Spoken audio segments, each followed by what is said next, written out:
Sometimes the greatest gifts come disguised as our deepest disappointments.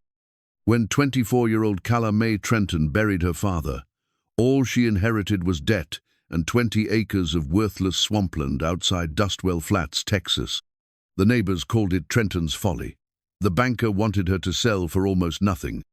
Her own cousins laughed when she pitched a tent on the muddy ground, determined to keep what little her daddy left behind. For weeks, she lived alone on that stinking patch of earth, swatting mosquitoes and fighting tears. Then one evening, while hammering a fence post into the mud, she heard a strange bubbling sound. Black liquid shot up from the ground like a fountain. Oil. $10 million worth of crude oil sleeping beneath the swamp everyone mocked. The same people who laughed at her suddenly wanted to be her best friend. But Calla Mae remembered every snicker, every cruel word. Now she had to decide who to trust with her fortune. Would the girl everyone underestimated be smart enough to hold on to her miracle? Before we jump back in, tell us where you're tuning in from. And if this story touches you, make sure you're subscribed, because tomorrow I've saved something extra special for you. The morning sun beat down mercilessly on Dustwell Flats, casting long shadows across the cracked earth that stretched endlessly toward the horizon. This corner of East Texas had seen better days back when cotton was king and the railroad brought prosperity to small towns like theirs. Now, most of the storefronts on Main Street stood empty, their paint peeling like sunburned skin, windows reflecting nothing but the harsh reality of a community that time had forgotten. Calla Mae Trenton had lived her entire 24 years in this dying town, watching it shrivel like fruit left too long on the vine. She'd grown up in a two-room house on the outskirts, where the sound of her father's cough echoed through thin walls every morning before dawn. Thomas Trenton had been a proud man, stubborn as the mesquite trees that refused to die no matter how little rain fell. He'd worked every job he could, fine drunch hand, cotton picker, fence mender, but the land had never been kind to men like him. The Trenton family had arrived in Dustwell Flats 3 generations ago, when Calla's great-grandfather bought 40 acres with dreams of cattle ranching. Those dreams had died slowly, acre by acre, sold off to pay debts and medical bills. By the time Thomas inherited what remained, only 20 acres were left, 20 acres of the most worthless land in the county. Everybody in town had an opinion about Trenton's Folly. It sat like a festering wound on the eastern edge of town, where the good grazing land gave way to marsh and muck. The soil was too wet for crops, too unstable for cattle, and too choked with cattails and cypress stumps to clear properly. Mosquitoes bred there in clouds so thick they could drive a man mad, and the smell, a combination of stagnant water, rotting vegetation, and something else nobody could quite identify, kept even the most desperate squatters away. But Thomas Trenton had never sold those 20 acres, not even when the banker, Clement York, offered to take them off his hands for the price of outstanding taxes. Something about that land called to him, though he could never explain what. He'd walk out there on Sunday afternoons, stepping carefully around the soft spots where a man could sink up to his knees and just stand among the cattails, listening to something only he could hear. Calla Mae had followed him out there many times as a child, her small hand clasped tightly in his calloused one. She'd learned to read the signs of the swamp, where the ground was firm, where the water was shallow, where the snakes liked to sun themselves on half-submerged logs. Her father had taught her to respect the land, even land that seemed to offer nothing in return. "This here's family land, Calla Mae," he'd tell her, his voice carrying the weight of generations. "Your great-grandfather died working to keep it. Your grandfather broke his back trying to make it productive, and I'll be damned if I'm the one to give up on it. Sometimes the land tests you before it gives up its secrets." She'd never understood what he meant by that, not until much later. Thomas Trenton died on a Tuesday in late March, his tired heart finally giving out after 57 years of fighting a world that seemed determined to grind down men like him.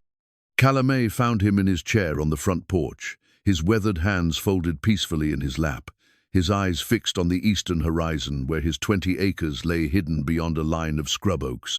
The funeral was small but respectful.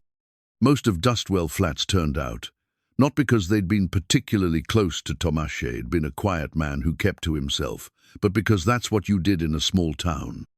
You showed up when your neighbors needed you, even if you'd never spoken more than a dozen words to them. Pastor Williams spoke about eternal rest and the dignity of honest work. The widow Thompson brought a casserole that nobody touched. The men from the feed store acted as pallbearers, their Sunday suits smelling of grain dust and honest sweat.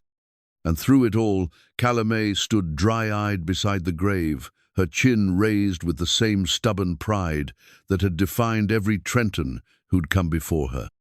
It was after the last mourner had left, after the dishes were washed and put away, that Clement York came calling. York was a thin man with carefully combed hair and soft hands that had never known real work. He'd been the president of Dustwell Flats First National Bank for 15 years, ever since his uncle had died and left him the position. Some said he'd come from Dallas originally, though he never talked about his past. What everyone knew was that he had a talent for finding people when they were at their most vulnerable, and he always seemed to benefit from their misfortune. He knocked on Calla Mae's door at sunset, hat in hand, wearing an expression of practiced sympathy. "Miss Trenton," he said, his voice as smooth as church honey, "I hope you'll accept my deepest condolences for your loss. Your father was a good man." Calla Mae studied his face, searching for genuine emotion and finding none. "Thank you, Mr. York. I appreciate you stopping by. I hope you won't think me insensitive for bringing up business matters so soon after the service, but I'm afraid there are some financial concerns that require immediate attention." He pulled a leather portfolio from under his arm and opened it carefully, revealing a stack of papers covered in neat columns of figures. "Your father's account, I'm afraid, shows a rather substantial debt. Medical bills from his final illness, property taxes that have gone unpaid for 3 years, and of course the mortgage on the house and land." Calla Mae felt her stomach drop, but she kept her expression neutral. "How much?" "All told, including interest and penalties, the amount comes to $8,412. The number hit her like a physical blow. She'd known money was tight, it had always been tight, but $8,000 might as well have been $8 million. There wasn't that kind of money in all of Dustwell Flats, let alone in the Trenton family. "However," York continued, his tone brightening as if he were delivering good news, "I'm prepared to make you a very generous offer. The house and the good land, the 18 acres where your house sits, that's worth something. I could arrange for a buyer who'd pay enough to clear the debt and leave you with a little something to start fresh somewhere else." "And the swamp?" Calla Mae asked. York waved his hand dismissively. "Nobody wants that eyesore. I suppose the county could take it for unpaid taxes, or I could add it to the deal for, say, $50. Just to clean up the paperwork. $50 for 20 acres that had been in her family for 3 generations. $50 for the land her great-grandfather had died working. Her grandfather had broken his back trying to improve, and her father had refused to sell no matter how desperate things became. "I need time to think about it," Calla Mae said. York's smile never wavered, but something cold flickered in his eyes.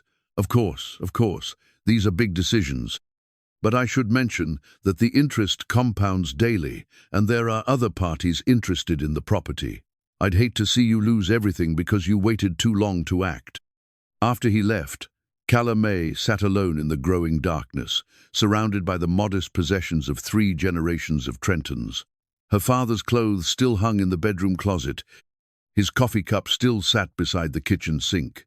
His boots still waited by the front door, caked with mud from his last walk out to the swamp. She found his final letter that night, tucked between the pages of the family Bible. It was written in his careful, deliberate handwriting, the words chosen with the same precision he'd brought to everything else in his life. "My dear Calla Mae," it began, "if you're reading this, then I've gone to join your mother and all the Trentons who came before us. I know people think I was a fool for holding on to that swampland, and maybe they're right, but I always felt like that land was trying to tell me something, like it was waiting for the right person to listen. I couldn't hear what it was saying, but maybe you can. Don't let them pressure you into giving up on family land. Sometimes the earth keeps its treasures hidden until someone comes along who's worthy of them. Trust your instincts, trust the land, and remember that being a Trenton means never giving up, no matter how dark things look. I love you more than all the acres in Texas. Your loving father, Thomas. The next morning, Calla Mae loaded her father's old pickup truck with camping supplies, a week's worth of food, and every tool she could find in the barn. She drove out to the 20 acres of swampland that had cost her family so much and given back so little, parked at the edge where the firm ground gave way to marsh, and began setting up camp. If the land was trying to tell her something, she was going to listen. The hand-carved fence post her father had made years ago still stood at the northeast corner of the property, weathered but sturdy, marking the boundary between Trenton land and the county road. It had been carved from native oak, shaped with the same careful attention to detail that Thomas had brought to everything he'd ever built. At the top, he'd carved a simple pattern 3 interlocking circles that represented the 3 generations of Trentons who'd worked this land. As Calla Mae drove her tent stakes into the soft ground near that post, she could almost feel her father's presence, could almost hear his voice, telling her to listen to what the land was trying to say. She didn't know what she was listening for, but she knew she'd recognize it when she heard it. The people of Dustwell Flats thought she'd lost her mind, camping out in that god-forsaken swamp. They'd drive by slowly, staring at her tent and shaking their heads. Some stopped to try to talk sense into her, but most just whispered among themselves about poor Calla Mae Trenton, driven mad by grief and stubbornness. But Calla Mae had her father's stubborn streak and her mother's fierce independence.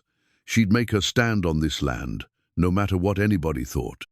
Because being a Trenton meant never giving up, and she was the last Trenton left. 3 weeks into her vigil on the swampland, Calla Mae had established a routine that would have impressed a military drill sergeant. She woke before dawn, when the air was still cool, and the mosquitoes hadn't yet begun their daily assault. After a breakfast of coffee heated over a camp stove and whatever simple meal she'd prepared the night before, she'd spend the morning hours working on the land. It wasn't pretty work. The previous owners, all Trentons, but men who'd had different ideas about what the land needed, had left behind decades of failed attempts at improvement. Rusted pieces of farming equipment poked up through the marsh grass like the bones of ancient beasts.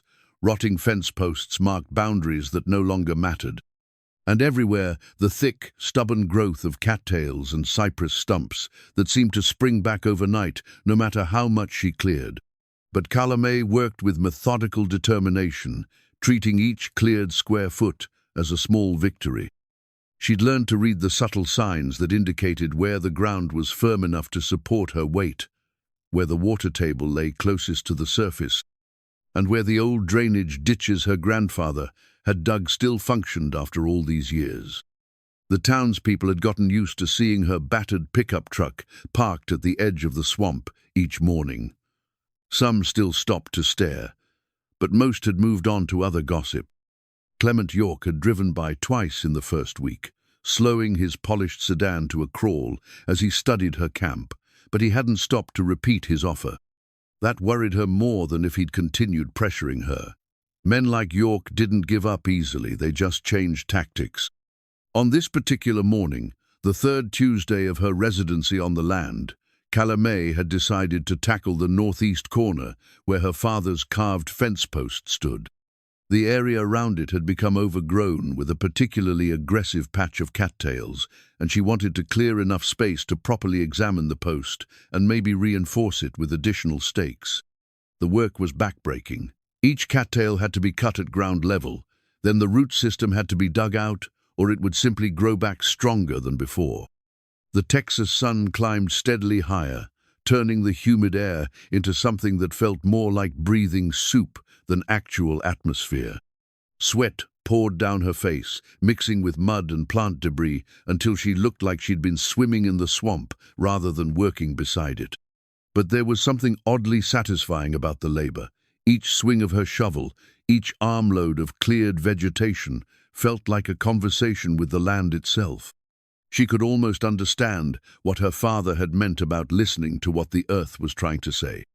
There was a rhythm to the work, a sense of cooperation between herself and the soil that went deeper than simple physical effort. By mid-morning, she'd cleared a rough circle about 10 feet in diameter around the fence post. The carved oak stood proud and weathered, its surface darkened by years of rain and sun, but still solid after all this time. Her father's craftsmanship showed in every limb the careful attention to detail, the way he'd positioned it to catch the morning light, the 3 interlocking circles that crowned the post like a family seal. Calla Mae ran her fingers over those circles, tracing the grooves her father's knife had carved so many years ago.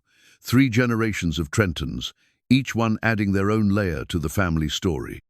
Her great-grandfather, who'd bought the land with dreams of prosperity. Her grandfather, who'd fought to keep it through the Depression and 2 wars. Her father, who'd held onto it through decades of hardship and ridicule.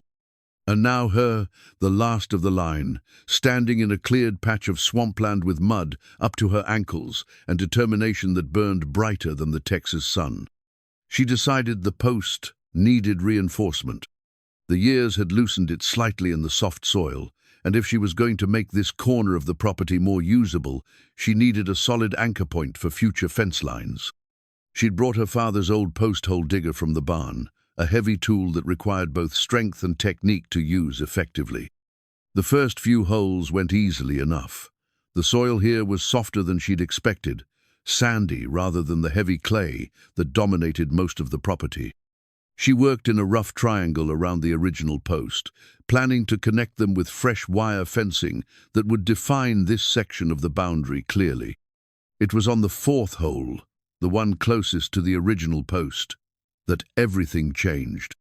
Calla Mae had driven the digger down about 3 feet when she hit something that felt different from the usual roots and rocks. There was a hollow sound, as if she'd struck wood, but when she pulled up the digger, what came with it wasn't the expected chunk of rotted timber. It was a piece of what looked like black glass, smooth and curved, about the size of her palm. But it wasn't glass, it was too light, too flexible. And it had a smell that made her step back involuntarily, a sharp, chemical odor that seemed somehow familiar, even though she was certain she'd never encountered it before. She knelt beside the hole and peered down into the darkness. The walls of the excavation looked normal enough, sandy soil mixed with clay, the occasional root system, nothing unusual. But there was definitely something down there. She could hear a faint bubbling sound, like water moving through underground pipes. Curious now, she grabbed a stick and probed deeper into the hole. The bubbling sound grew stronger, and suddenly the stick met no resistance at all, as if it had broken through into some kind of cavity below. That's when the earth exploded. Not violently, not like a bomb or an earthquake, but with a sudden, forceful rush that sent Calla Mae scrambling backward. A column of thick, black liquid shot up from the hole, rising 15 feet into the air, before falling back to earth in a rain of dark droplets that splattered everything within a 20-foot radius. Calla Mae stood frozen, her mouth hanging open, watching the impossible fountain that had erupted from her simple fence post hole. The liquid oil, her mind finally supplied, that's crude oil, continued to flow, not with the initial explosive force, but with a steady, unstoppable pressure that suggested vast reserves beneath the surface. Her boots were the first casualties, the practical work boots her father had given her for her 18th birthday, worn and comfortable and broken in by years of honest labor, were now completely black with crude oil. The rich, dark liquid soaked into the leather, turning them from brown to midnight in a matter of seconds. But her boots were the least of her concerns. Oil was pooling around the fence post, spreading outward in a growing circle that reflected the morning sun like a dark mirror. The smell acrid, chemical, but somehow not unpleasant filled the air. And still the oil kept coming, pumping up from somewhere deep beneath the Trenton family swampland, with a force that suggested this was no small pocket of crude. Calla Mae's first coherent thought was that she needed to stop the flow somehow, to contain this disaster before it contaminated the entire marsh. But as she watched the oil continue to gush, her practical mind began to process what she was actually seeing. This wasn't a disaster. This was a miracle. She'd heard the stories, of course. Every Texan had heard about the great oil strike Spindletop in 1901, the East Texas field in the 1930s, dozens of smaller discoveries that had made ordinary people wealthy beyond their wildest dreams. But those were stories from history books and old-timers' tales. Oil discoveries didn't happen to people like her, people who struggled to pay property taxes and inherited debt along with land. Except that oil was currently soaking into her boots and spreading across 20 acres of worthless swampland that suddenly didn't seem worthless at all. The immediate shock began to wear off, replaced by a mixture of elation and terror that left her feeling dizzy. She sat down hard on a cypress stump, not caring that oil was still spreading around her feet, and tried to think clearly about what this meant. First, she needed to verify what she was seeing. Oil could be thick and black, but so could other substances. She needed to be absolutely certain before she did anything else. She found a glass jar in her camping supplies and carefully collected a sample of the liquid, noting its consistency, its smell, and the way it moved. It was definitely crude oil. Even with her limited experience, she was certain of that. The question was how much oil, and whether this was a significant find or just a small pocket that would play out quickly. The flow from the hole had begun to slow, but it hadn't stopped completely. A steady seepage continued, adding to the pool that had already formed. Calla Mae realized she needed help, professional help, from someone who understood oil geology and drilling. But she also realized that the moment she involved outsiders, word would spread through Dustwell Flats like wildfire. And once word got out, everything would change. She thought about Clement York and his seemingly generous offer to buy the swampland for $50. She thought about her father's letter and his belief that the land was waiting for someone worthy of its secrets. She thought about 3 generations of Trentons who had held onto this property despite poverty, ridicule, and constant pressure to sell. They had held on to it for this moment, even though they'd never known this moment would come. Calla Mae stood up carefully, her oil-stained boots squelching in the muddy ground around the fence post. She looked at the growing pool of crude oil, at the weathered post her father had carved with such care, at the 20 acres of swampland that had just become the most valuable property in East Texas. Then she began planning how to protect her miracle from the people who would try to steal it. The nearest person who knew anything about oil was 40 miles away in Longview, but Calla Mae didn't dare leave her discovery unguarded long enough to make the trip. Instead, she spent the rest of that first day, after the eruption, trying to contain the spreading oil and figure out her next move. She managed to rig a temporary cap over the hole using a metal bucket and some heavy stones, which slowed the flow to a manageable seepage. Then she spread old tarps around the area to prevent the crude from contaminating too much of the surrounding marsh. The work was messy and exhausting, but it gave her time to think. By evening, she'd made a decision. She would trust one person with her secret, at least initially, but it had to be the right person. Someone with expertise she needed, but also someone who wouldn't immediately run to Clement York or any of the other vultures who would start circling the moment they smelled money. The answer came to her as she was heating a can of beans over her camp stove. Sawyer Hale. She'd seen him around town for the past 6 months, a quiet man with graying temples and a pronounced limp who'd rented a room above Murphy's Hardware. Word was he'd worked in the oil fields for most of his adult life, before some kind of accident had forced him into early retirement. He kept to himself, never caused trouble, and had the weathered look of a man who'd spent his life doing honest work under an unforgiving sun. More importantly, he'd been kind to her father during Thomas's final illness. She'd seen them talking quietly on the porch of Murphy's store, 2 men who understood what it meant to struggle against circumstances beyond their control. If her father had trusted him, that was recommendation enough for her. The next morning, Calla Mae drove into town earlier than usual. She found Sawyer Hale drinking coffee at Betty's Diner, sitting alone at a corner table with a newspaper spread in front of him. He looked up when she approached, his blue eyes taking in her oil-stained clothes and the nervous energy that radiated from her like heat from a forge. "Miss Trenton," he said, half rising from his chair with the old-fashioned courtesy that marked him as a man from an earlier generation. "I was sorry to hear about your father. He was a good man." "Thank you, Mr. Hale. I was wondering if I could have a word with you privately. It's about some work I need done on my land." Something in her tone must have caught his attention because he folded his newspaper without finishing his coffee and followed her outside to where her truck was parked. They drove out to the swamp in comfortable silence, Sawyer asking no questions, but clearly aware that whatever she wanted to show him was significant. When they reached the fence post area, Calla Mae felt a moment of panic. What if she'd imagined the whole thing? What if the oil had stopped flowing entirely and there was nothing left but a muddy hole and some suspicious stains on the ground? But when she pulled away the makeshift cap, crude oil immediately began seeping up from the hole, forming a small but steady pool. Sawyer Hale took one look at the dark liquid and went completely still.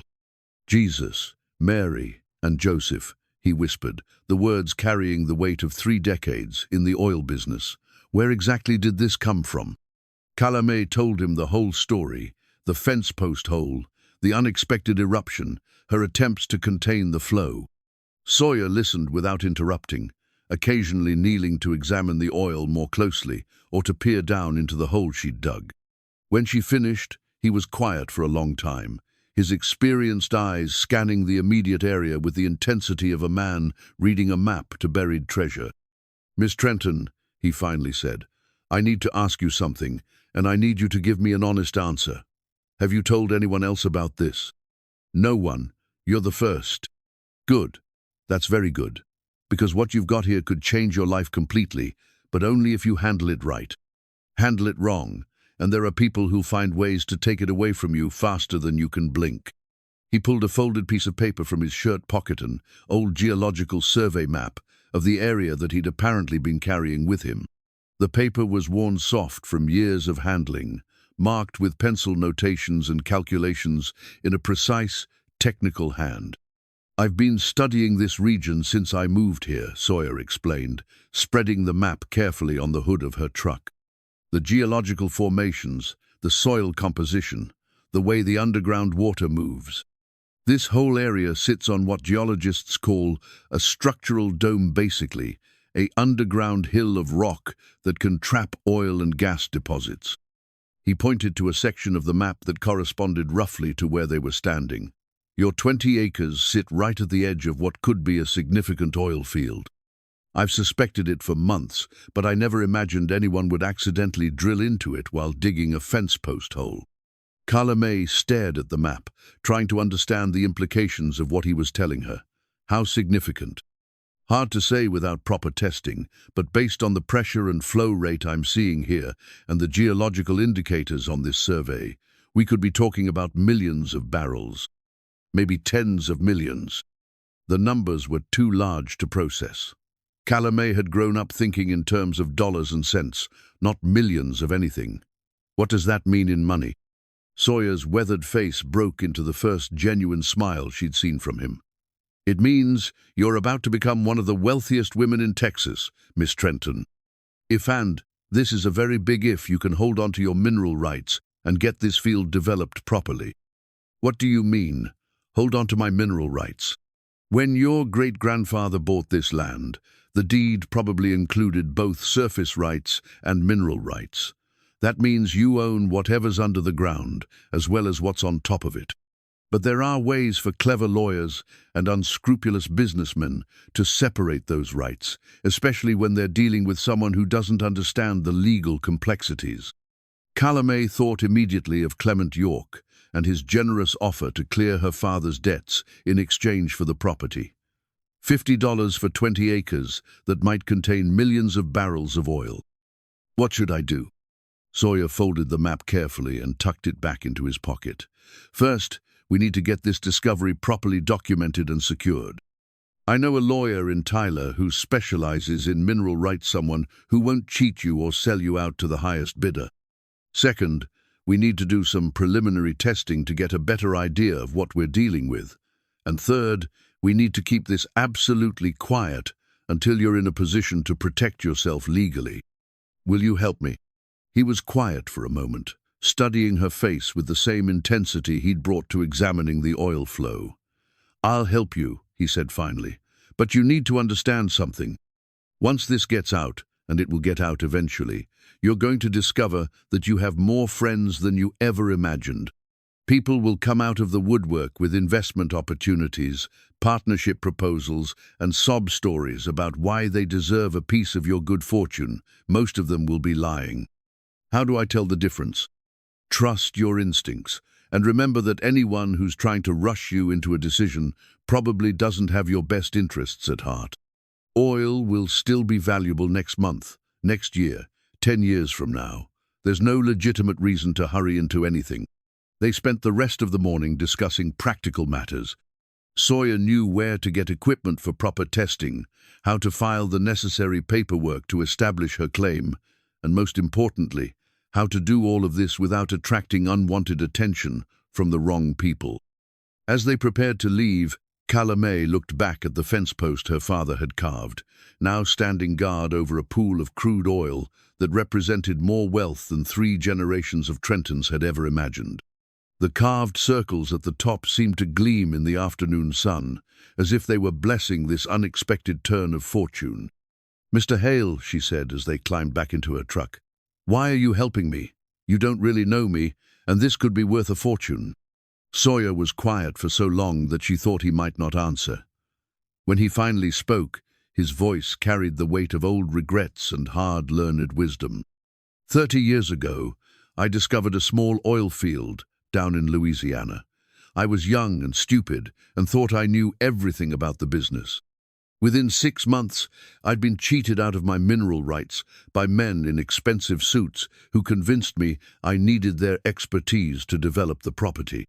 I ended up with a tiny percentage of what should have been mine, and they made millions. He adjusted his rearview mirror and started the engine. I swore then that if I ever had the chance to help someone else avoid that mistake, I'd take it. Your father was a good man who deserved better than what life gave him. Maybe this is the universe's way of balancing the books."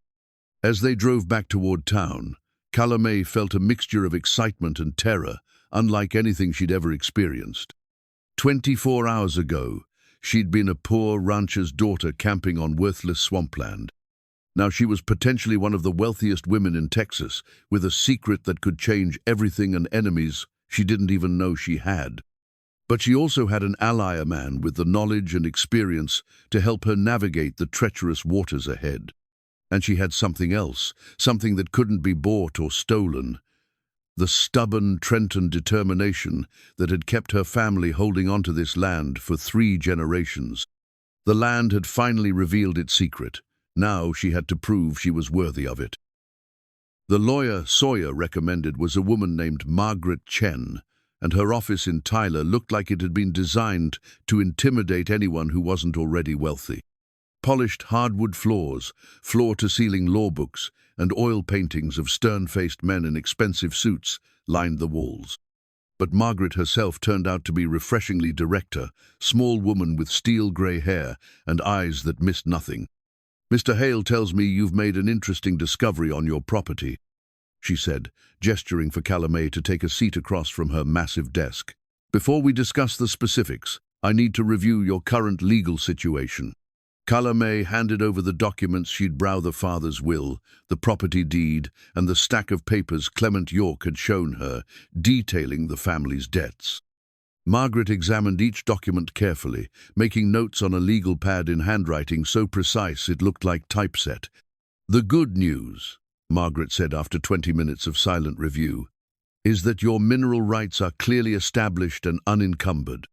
Your great-grandfather's original deed includes full subsurface rights, and there's no record of those rights ever being sold or transferred separately. And the bad news? The bad news is that you're in a precarious financial position that could be exploited by unscrupulous parties.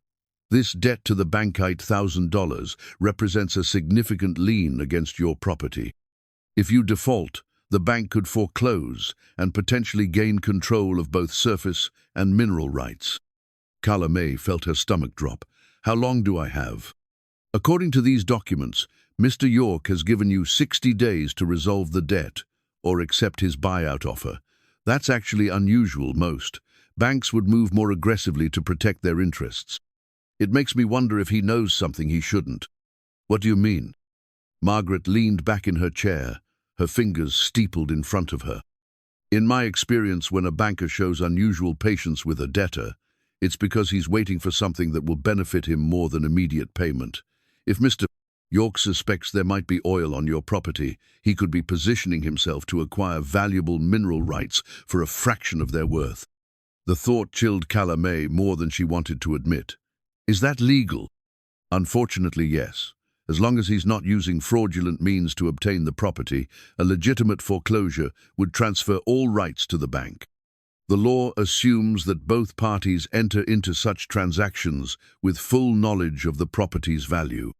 But what if I can prove the property is worth more than the debt? That's where things get complicated. If you've made a significant oil discovery, you'll need to establish and protect your mineral rights before word gets out. That means filing the proper paperwork, documenting your discovery, and most importantly, maintaining control of your property until you can negotiate from a position of strength. Margaret pulled out a thick folder and began extracting various legal forms. I'm going to prepare several documents for you. First, a formal declaration of mineral discovery that establishes your claim. Second, a mineral rights lease agreement that you can use if you decide to work with an oil company. And third, a legal notice that protects your interests if anyone tries to challenge your ownership. How much will all this cost? My fee is $500, plus filing costs. I know that might seem like a lot given your current financial situation, but consider it an investment in protecting millions of dollars worth of assets. Calla Mae thought about the oil-stained boots in her truck, about the steady seepage from the hole by her father's fence post, about Sawyer's estimate of millions of barrels beneath her swampland. $500 was more money than she had, but it was also nothing compared to what she stood to gain or lose. I'll find the money, she said. Margaret smiled for the first time since their meeting began. I thought you might. Mr. Hale said you had backbone. Now, let's talk about your options for developing this discovery. Over the next hour, Margaret explained the complex world of oil and gas leasing. Calla Mae could try to develop the field herself, but that would require millions of dollars in upfront investment and expertise she didn't possess. More realistically, she could lease her mineral rights to an established oil company in exchange for an upfront bonus payment plus a percentage of future production revenues. The standard lease terms in Texas give the landowner a 1/8 royalty, Margaret explained. That means you'd receive 12.5% of the value of all oil extracted from your property. If this turns out to be a major field, that could mean millions of dollars in annual income. What about the upfront payment? That depends on how much oil they think is down there and how badly they want the lease. For an unproven field, you might see anywhere from $50 to $500 per acre. For a proven field with significant reserves, the sky's the limit. Even at the low end, Calla Mae realized, $50 per acre for 20 acres would give her $1,000 enough to pay Margaret's fees and have money left over. At the high end, $10,000 would easily cover her father's debts and give her financial breathing room she'd never known. But there was a catch, as there always seemed to be. The oil companies will want to move fast, Margaret warned. Once word gets out about your discovery, you'll have every major company in Texas knocking on your door with lease offers. They'll try to pressure you into signing quickly, claiming that prices will drop if you wait or that other companies will withdraw their offers. Is that true? Sometimes. But more often, it's a negotiating tactic designed to prevent you from shopping around for better terms. A legitimate discovery will attract multiple bidders, and competition drives up prices. The key is to maintain control of the process and not let anyone rush you into a bad deal. Margaret handed her a thick packet of documents. Study these carefully. The mineral rights lease agreement in particular, make sure you understand every clause before you sign anything. And remember, once you sign a lease, you're locked into those terms for years, possibly decades. As they prepared to leave, Margaret raised one final concern. Miss Trenton, I have to scare you certain you can trust Mr. Hale. Oil discoveries have a way of bringing out the worst in people, even those who seem trustworthy. Calla Mae thought about Sawyer's story of being cheated out of his Louisiana oil field, about the way he'd looked at her father's fence post, with respectful recognition of what it represented. I think so, but I'll be careful. Good. And one more thing, document everything. Keep detailed records of all conversations, all offers, all agreements. In the oil business, memories have a tendency to become conveniently selective when large sums of money are involved. The drive back to Dustwell Flats gave Calla Mae time to process everything Margaret had told her. The legal protection was reassuring, but it also highlighted just how many ways this situation could go wrong. She was walking through a minefield where a single misstep could cost her everything her family had worked for across 3 generations. But she was also walking toward a future that her father and grandfather could never have imagined, the future where the Trenton name would be associated with wealth and success, rather than stubborn poverty. The irony wasn't lost on her that the land everyone had mocked as worthless was about to become the foundation of a fortune. When she reached her campsite, she found Sawyer waiting by her tent with a concerned expression and a newspaper folded under his arm. "We have a problem," he said without preamble. "Word's getting out." He handed her the newspaper, the Longview Daily News. The headline read, "Oil speculation heats up in East Texas." The article was mostly about large companies acquiring drilling rights in the region, but buried in the 3rd paragraph was a sentence that made her blood run cold. Local sources report unusual geological activity in the Dustwell Flats area, prompting increased interest from petroleum exploration companies. "How did they find out?" Calla Mae asked. "Could be any number of ways. Someone might have seen the oil stains around your fence post, or noticed the unusual activity out here. Oil scouts are trained to spot signs that most people would miss. Or it could be something as simple as someone overhearing a conversation." Calla Mae felt the walls closing in around her. She'd been so focused on legal protection and lease negotiations that she hadn't considered how quickly information could spread in the modern world. "What does this mean for me?" Sawyer's expression was grim. "It means the honeymoon period is over. By tomorrow, maybe sooner, you're going to have oil company representatives showing up with contracts and checkbooks. Some of them will be legitimate businessmen making fair offers. Others will be sharks, looking to take advantage of someone who doesn't understand the business. How do I tell the difference? The same way you'd evaluate any other business proposal. Look at the terms, not just the money. Ask questions, demand references. And remember that anyone who won't let you have your lawyer review a contract before signing is probably trying to cheat you." That evening, as Calla Mae sat by her campfire, reading through Margaret Chen's legal documents, she realized that her life had crossed a threshold from which there was no return. Tomorrow would bring visitors she'd never met, offering deals she didn't fully understand, for resources she'd discovered entirely by accident. But tonight, she was still just Calla Mae Trenton, daughter of a poor rancher, sitting beside 20 acres of swampland that had just become the most important piece of real estate in East Texas. The oil-stained boots beside her tent were proof of how much had changed, and the hand-carved fence post, rising from the shadows nearby, was a reminder of everything that had remained the same. She was still a Trenton, and Trentons didn't give up. The oil company representatives began arriving at dawn, just as Sawyer had predicted. The first was a nervous young man in an ill-fitting suit who drove up in a dust-covered Buick and introduced himself as a landman for Texaco. By noon, there were 5 cars parked along the county road, and more were arriving hourly. Calla Mae had spent the early morning hours preparing for the onslaught. Following Sawyer's advice, she'd set up a folding table and chairs under the shade of a large oak tree, about 50 yards from her actual campsite. This created a defined meeting area where she could control conversations while keeping visitors away from the oil seepage around the fence post. The offers started modestly, but climbed rapidly as word spread that she was fielding multiple bids. The Texaco representative offered $75 per acre plus a 1/8 royalty. Gulf Oil's man countered with $125 per acre.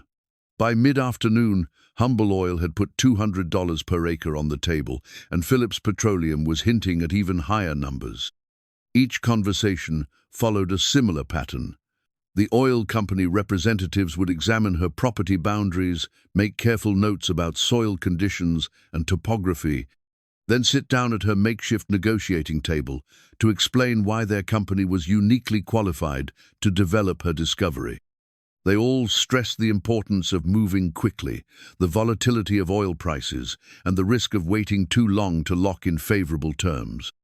But Calla Mae noticed something else in their eagerness, a level of excitement that went beyond what she'd expect for a small, unproven field. These weren't men making courtesy calls on a minor discovery. These were seasoned professionals who recognized something significant. The realization both thrilled and terrified her. If experienced oil men were this interested, she was sitting on something much larger than she'd initially understood. But their urgency also suggested that time was running out for her to maintain control of the situation. It was during a lull between meetings, while she was reviewing the latest offer from Atlantic Refining, that she noticed something odd about her father's belongings back at the house. She'd driven home to retrieve some additional documents and stopped to check on the property before returning to her Swampland negotiations. The house felt different somehow, not disturbed exactly, but subtly altered in ways that suggested someone had been inside. Books on the shelf weren't quite in the right order. Kitchen drawers were closed but not completely flush. The family Bible, where she'd found her father's letter, was sitting on the kitchen table instead of its usual place on the bedroom nightstand. A thorough search revealed that nothing valuable was missing, but someone had definitely been through the house systematically. More disturbing, they'd been looking for something specific: papers, documents, anything that might shed light on the Trenton family's knowledge of oil deposits on their land. The discovery sent a chill down Calla Mae's spine. Someone was investigating her family's history, trying to determine whether the oil discovery was truly accidental or whether the Trentons had been sitting on known reserves for years. The legal implications could be significant if it could be proven that her father had known about the oil, but failed to disclose it when negotiating with Clement York. It might affect her mineral rights claims. But more immediately, it meant that someone was playing a much deeper game than simple lease negotiations. That evening, after the last oil company representative had departed with promises to return with improved offers, Calla Mae decided to search her father's belongings more thoroughly. If someone else was looking for family secrets, she needed to find them first. She started with the obvious places: desk drawers, filing cabinets, the bedroom closet where her father had kept his important papers. But Thomas Trenton had been a careful man who'd lived through the Depression and understood the value of keeping certain things hidden from prying eyes. It was in the barn, behind a loose board in the feedroom wall, that she found her father's hidden diary. The leather-bound journal was wrapped in oilcloth and contained entries spanning the last 15 years of Thomas's life.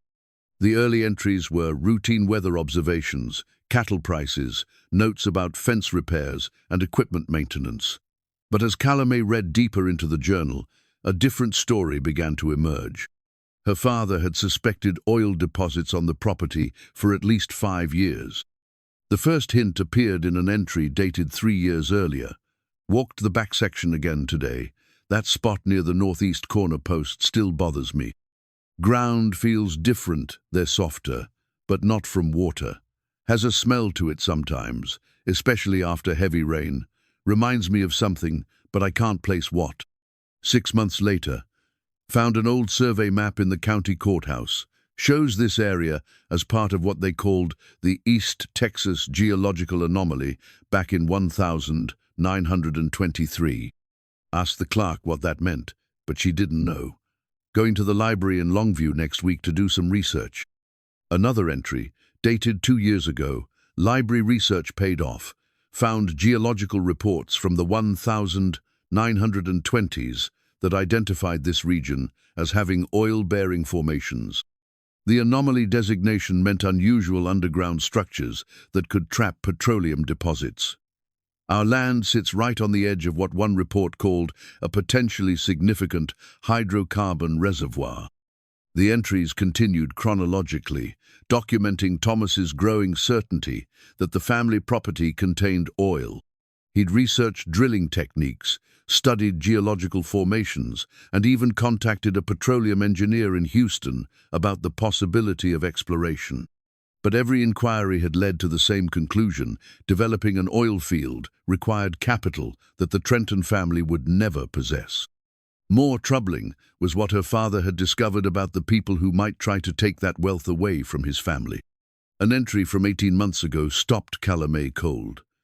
York came by again today with another offer to buy the back section. Something about his interest doesn't sit right.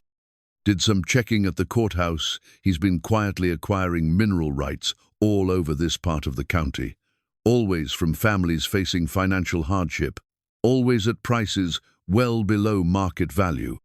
Starting to think his timing isn't coincidental. The next entry was even more disturbing. Found out something about York today that explains a lot. Talked to old Frank Morrison at the courthouse, and he remembered something from years back. York's real name isn't Clement Yorkides Clement Trenton York. He's my brother Samuel's boy, the nephew who disappeared after that family fight in 1955. Samuel always claimed he should have inherited part of this land when our father died. But the will was clear. Everything went to me as the oldest son. Calla Mae sat back on her heels, the diary trembling in her hands. Clement York was her cousin. The banker who'd been pressuring her to sell the family land was actually a Trenton himself, the son of her father's estranged brother. The family history came flooding back as she continued reading. Her grandfather had indeed left the entire property to his oldest son, following traditional inheritance customs. Samuel Trenton, the younger brother, had contested the will bitterly, claiming that the land should be divided equally. The dispute had torn the family apart, with Samuel eventually leaving town and vowing never to return. But apparently his son had returned under an assumed name, positioning himself to eventually claim what his father had believed was rightfully theirs. Thomas's final entries painted a clear picture of a man caught between impossible choices. He knew the land contained oil, but he also knew that any attempt to develop it would attract attention from his nephew, who was now in a position to steal the family's legacy through legal manipulation. The last entry, dated just a week before Thomas's death, was heartbreaking in its resignation. Calla Mae deserves better than this burden. But I can't see a way to protect her from what's coming. If I try to develop the oil myself, York will find a way to destroy us financially. If I tell her about the oil, she might make decisions that play right into his hands. My only hope is that she's strong enough to outfight him when the time comes, and smart enough to see through his deceptions. The land will reveal its secrets when it's ready. I just pray she'll be ready too. Calla Mae closed the diary and sat in the gathering darkness of the barn, trying to process everything she'd learned. Her father had known about the oil, but had chosen to take that knowledge to his grave rather than risk losing the family land to his manipulative nephew. The banker who'd been pressuring her to sell wasn't just a greedy opportunist, was family, pursuing a decades-old vendetta that had its roots in her grandfather's will. And now she understood why York had been so patient with her father's debts, why he'd offered to buy the worthless Swampland for a token amount, and why someone had been searching her house for documents. He'd been positioning himself to acquire the oil-rich property through foreclosure, probably planning to discover the petroleum deposits only after the land was safely in his possession. The knowledge changed everything about her situation. This wasn't just a business negotiation with a small-town banker. It was the culmination of a family feud that had been simmering for decades. York wasn't just trying to cheat her out of a fair deal. He was trying to claim what he'd always believed should have been his birthright. But Thomas Trenton had been right about one thing. His daughter was strong enough to outfight anyone who tried to steal her legacy, and now that she knew what she was really fighting against, she could plan accordingly. Calla Mae tucked the diary inside her jacket and headed back to her truck. She had phone calls to make, strategies to plan, and allies to gather. Because tomorrow she was going to war with a family member who'd spent decades positioning himself to steal everything the Trentons had worked for. And she was going to win. The threatening letter arrived with the morning mail, slipped between a grocery store circular and an overdue notice from the electric company. The envelope was plain white with no return address, Calla Mae's name and address written in block letters that looked deliberately disguised. Inside was a single sheet of paper with a message that made her hands shake. Some secrets are worth more than money. Some family disputes never really end. Sell the land now, while you still can make that choice yourself. Things could get very difficult for a young woman living alone on isolated property. A concerned neighbor. Calla Mae read the letter twice, her anger building with each word. The threat was carefully worded to avoid anything that could be traced back to its sender, but the message was unmistakable. Someone wanted her frightened enough to abandon her claim to the oil field, and they were willing to escalate beyond financial pressure.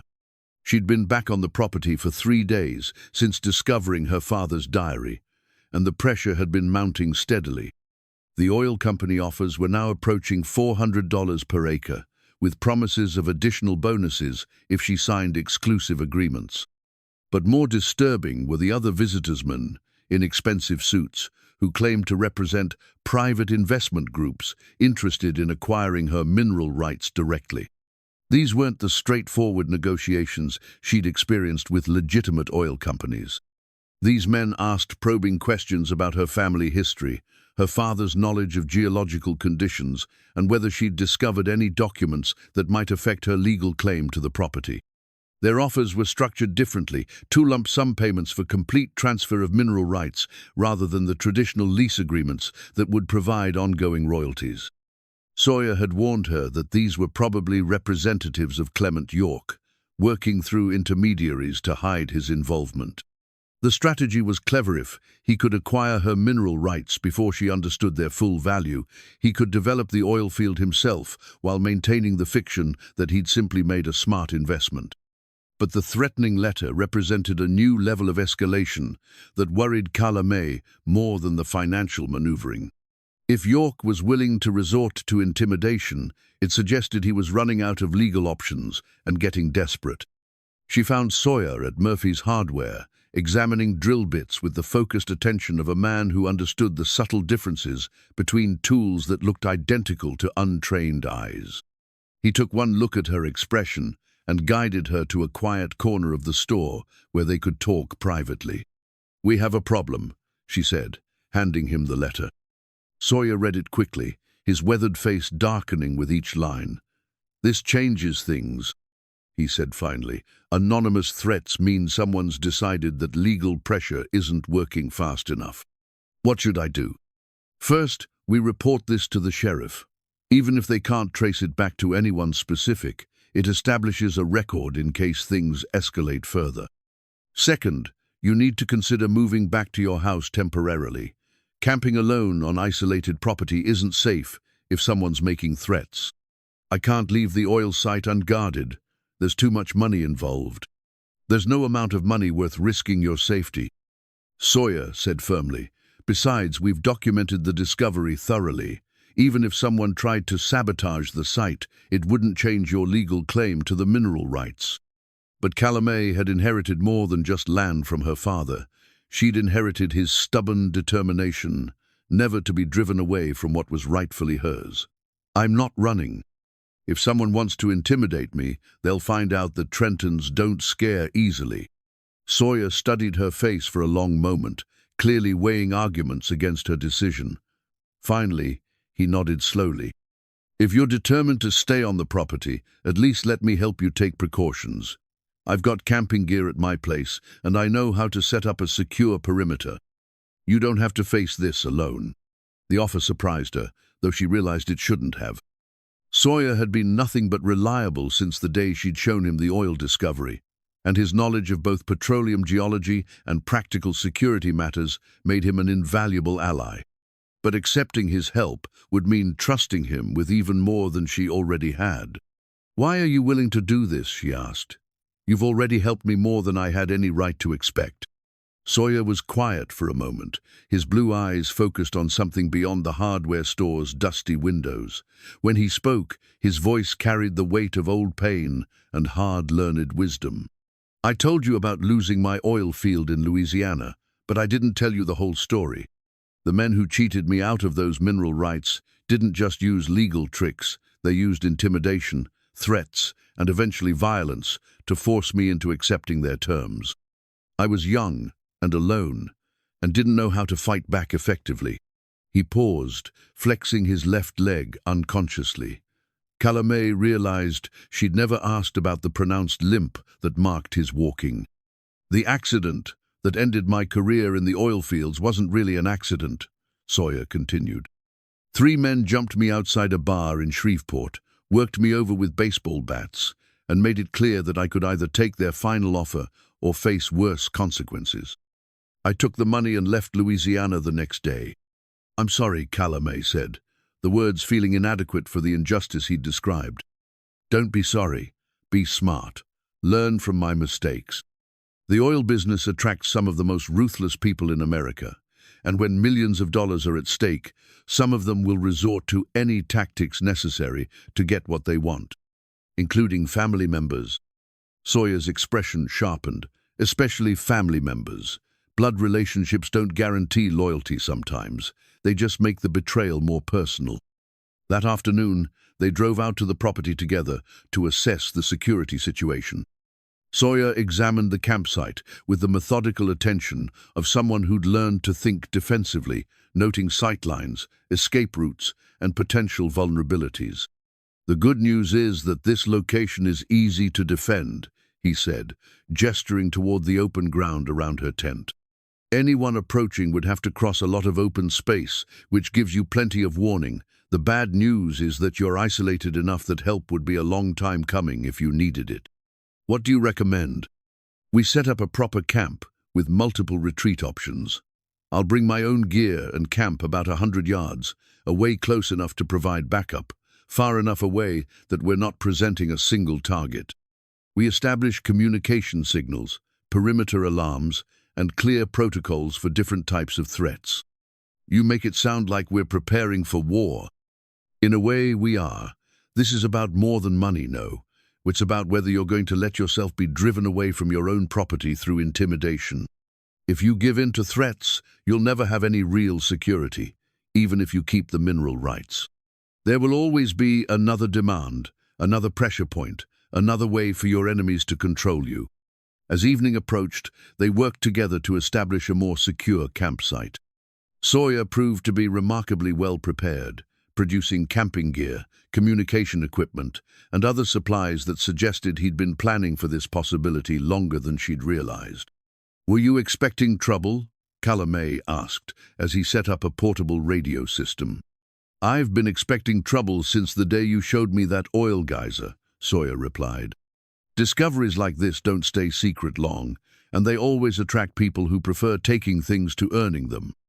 I just hoped we'd have more time to get your legal protections in place before the real pressure started. And now we find out how serious your cousin is about claiming this land and how far he's willing to go to get it." That night, as Calla Mae lay in her tent, listening to the familiar sounds of the swamp, she thought about her father's diary and the decades-old family feud that had shaped her current situation. Thomas Trenton had tried to protect her by keeping the oil discovery secret, but secrets had a way of revealing themselves when the time was right. The time was definitely right now. The question was whether she was strong enough to protect what her family had fought to keep for 3 generations, and smart enough to outmaneuver a cousin who'd spent years positioning himself to steal their legacy. Outside her tent, she could hear Sawyer moving quietly around the perimeter, checking the simple alarm systems they'd established. His presence was reassuring, but she knew that ultimately this fight would come down to her own determination and courage. She was a Trenton, and Trentons didn't give up, But tomorrow would test that family trait like nothing ever had before. The confrontation came at dawn, just as the first light was breaking over the eastern horizon. Calla Mae was heating coffee over her camp stove when she heard the sound of multiple vehicles approaching on the county road. Through the morning mist, she could see 3 cars, Clement York's familiar black sedan, flanked by 2 others she didn't recognize. Sawyer emerged from his campsite, like a ghost materializing from the shadows, rifle held casually but ready. "Looks like your cousin decided to make his move," he said quietly. "How do you want to handle this?" "Let them come to us. Keep the conversation focused on business until we understand what they're really after, and remember everything they say might be used against you later, so think before you speak." York climbed out of his sedan, wearing his usual banker's uniform-pressed suit, polished shoes, and an expression of practiced sympathy. But the men who emerged from the other cars were different.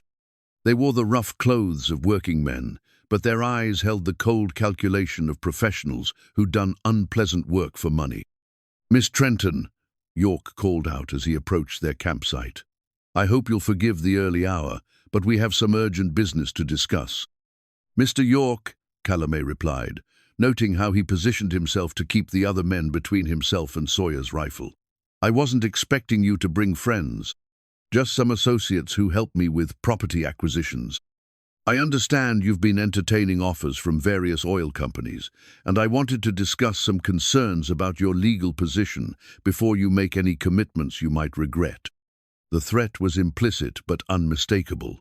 York was suggesting that her mineral rights claims might not be as secure as she believed, and that signing with an oil company could lead to legal complications. "My lawyer has reviewed all the relevant documents," Calla Mae said. "The mineral rights are clearly established and unencumbered." York's smile was as cold as winter wind. "That's where things get complicated, cousin."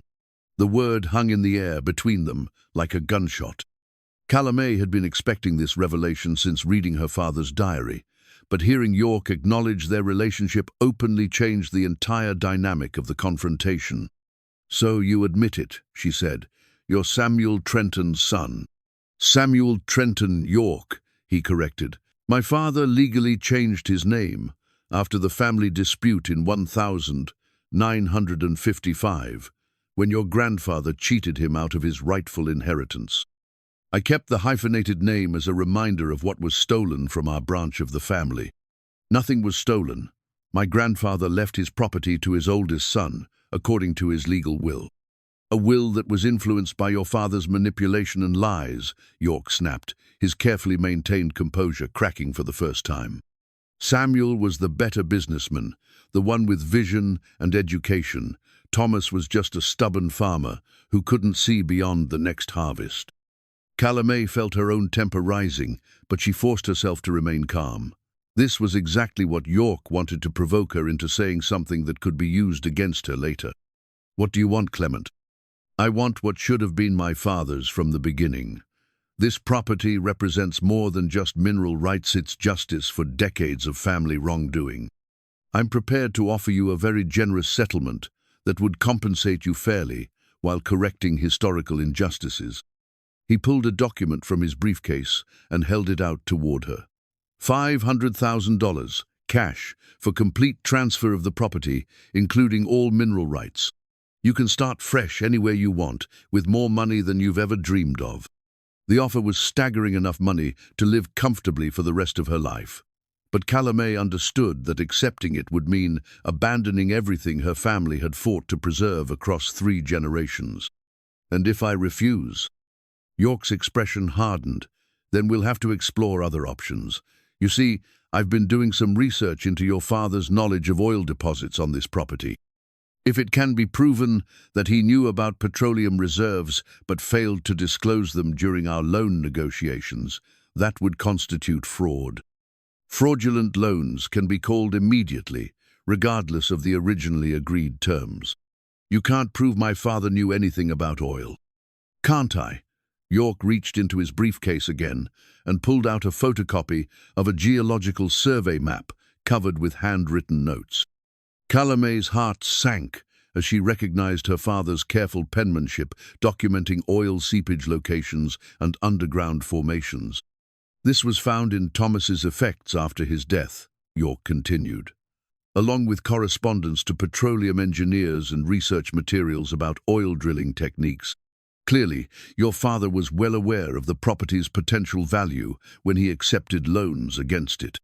Calla Mae realized that the break-in at her house had been more successful than she'd initially understood. Whoever had searched the property had found documents she hadn't even known, existed evidence that could undermine her legal position and potentially invalidate her mineral rights claims. But something about York's presentation bothered her. The geological survey looked authentic, but the handwriting seemed too neat, too precise, too convenient. Her father had been a careful man, but his actual handwriting was more irregular than what she was seeing on the photocopied map. "Where exactly did you find these documents?" she asked. "Among his personal papers, naturally. My associates were helping to inventory his estate for probate purposes when they discovered them. Your associates broke into my house. They had legal authority to examine property that was potentially subject to foreclosure proceedings. The discovery of these documents was incidental to their authorized activities." Sawyer had been silent throughout the exchange, but now he stepped forward with his rifle held openly. "I think it's time for you and your friends to leave, York. Miss Trenton isn't interested in your offer. Mr. Hale, isn't it?" York's tone shifted to one of mock concern. "I understand you've been advising Miss Trenton on oil industry matters. I hope you've disclosed your own rather checkered history in that business." "What's that supposed to mean?" "Just that a man who lost his own oil field through poor judgment might not be the best advisor for someone facing similar challenges, especially a man whose financial difficulties are well documented in Louisiana court records."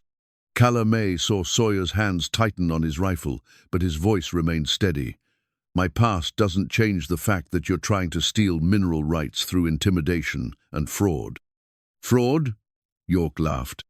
"That's rich, coming from someone who's been filling this young woman's head with fantasies about oil wealth while positioning himself to benefit from her inexperience.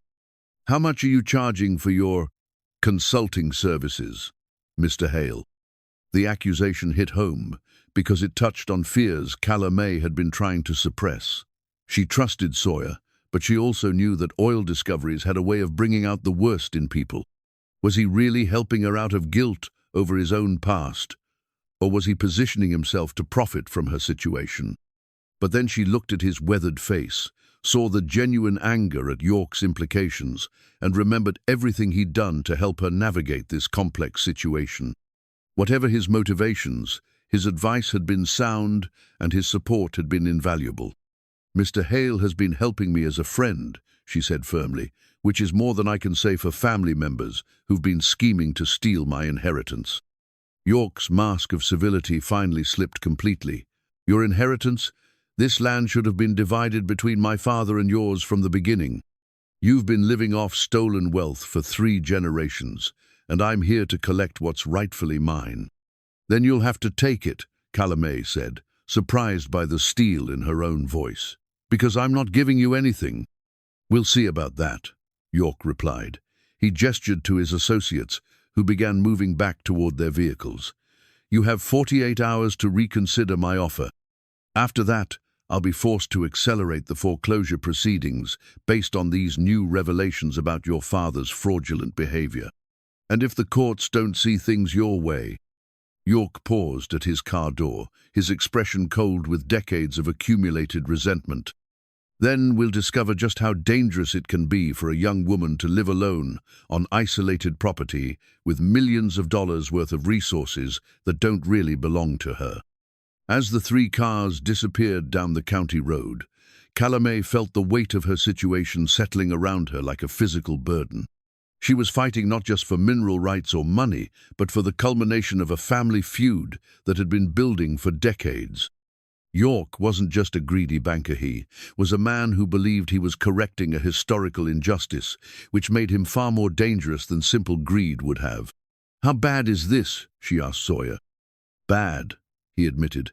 "If those documents are authentic, they could complicate your legal position significantly." But there's something about this whole setup that doesn't feel right. What do you mean? Think about it.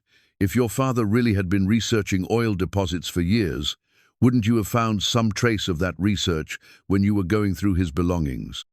And if York's people found these documents during their inventory, why wait until now to use them?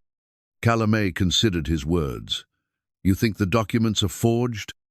I think Clement York is a man who spent decades planning to claim this property, and he's not above manufacturing evidence to support his case.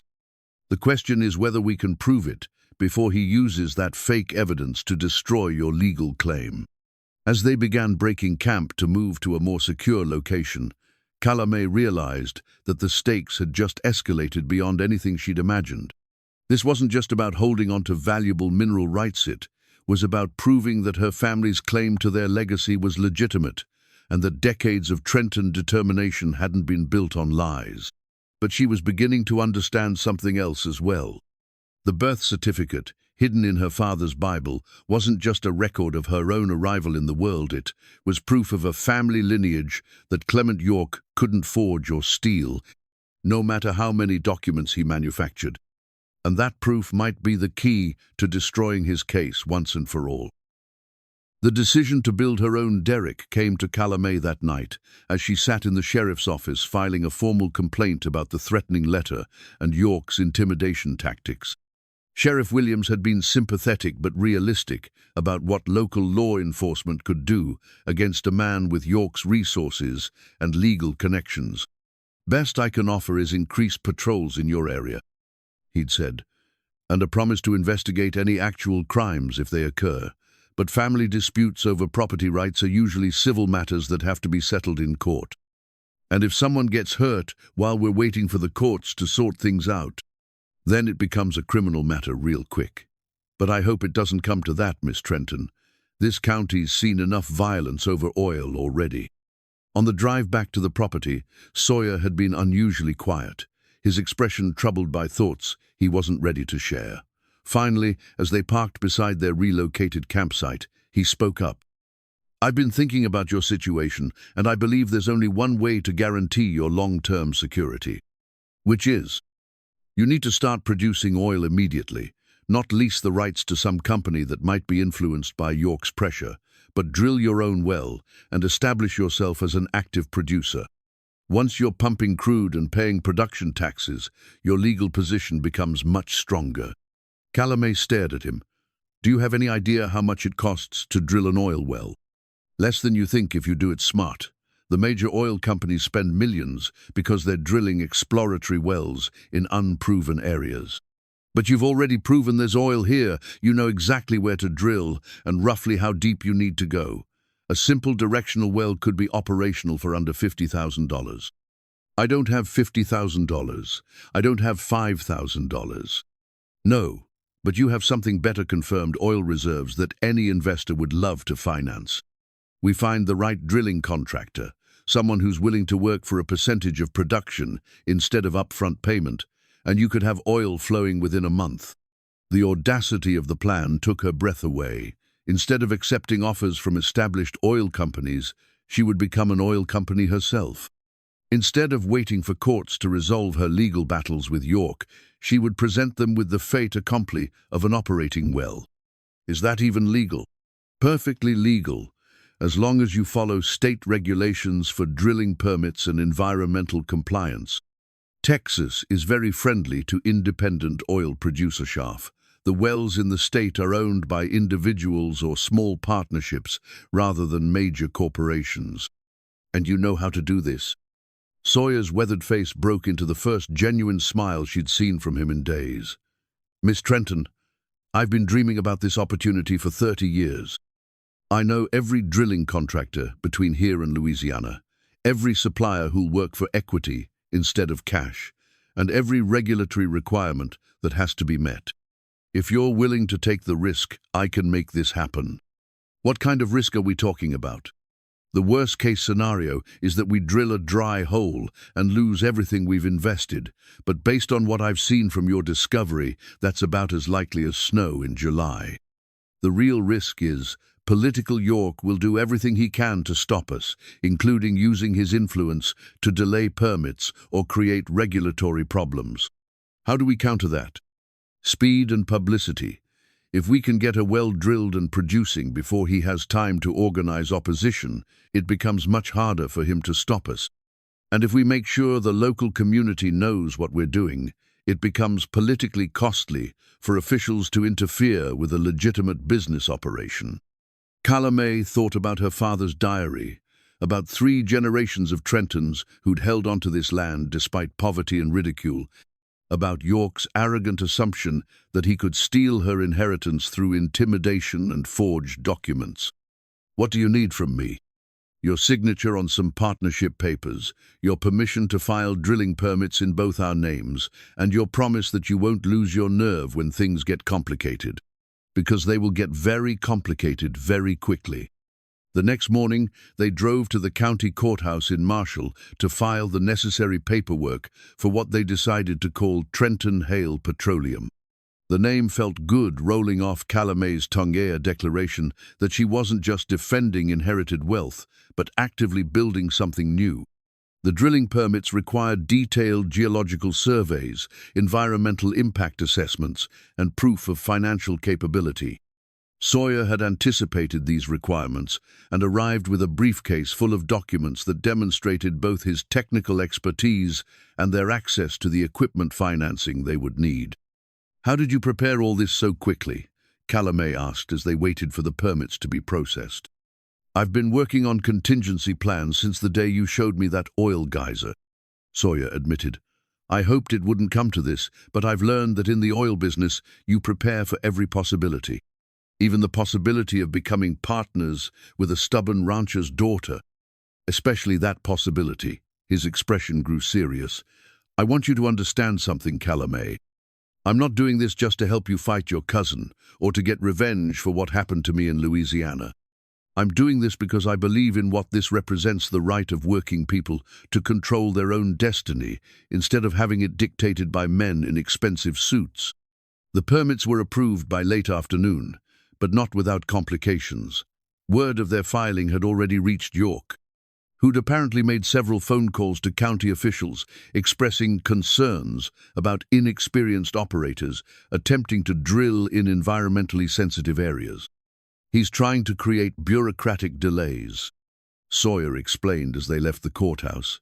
"Every day he can slow us down gives him more time to file legal challenges or find other ways to stop the project." "How much time do we have?" "Maybe 2 weeks before he can get an injunction based on those forged documents. We need to be drilling by then, or he'll tie us up in court for months." The race against time began immediately.